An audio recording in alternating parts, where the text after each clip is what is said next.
I'm Sam, and today I'm going to show you how to properly clean and maintain your Nanopresso. To remove the puck, you're going to hit it on the counter till it becomes flush, and then gently remove it. When we look at the puck, the entire thing should be wet, a sure sign of an even extraction. It's super important to keep your Nanopresso clean. So after every use, rinse it under water just to get rid of all the coffee. And if you notice any grounds build up around the edge here, just use your brush to gently get rid of all of those and rinse it under water again. Now every 30 or so extractions, maybe once a month, it's important to give your Nanopresso a bit of a deep clean. So take this out, remove this orange ring, and you might notice that over time some grounds have built up around the edge there.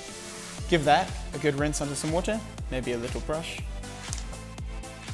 And go ahead, slide it back on, and you're good to go. Now over time, if you find that your Nanopresso isn't pressurizing quite like it used to, it's possible that there are some grounds stuck underneath this orange gasket. To clean those up and restore normal pressure, just pull that out, give it a rinse under the water, and a brush if any grounds are stuck to the sides.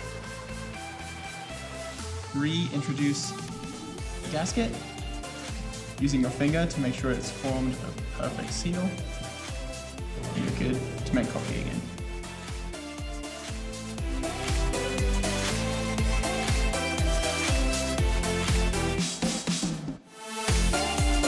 You're good to go.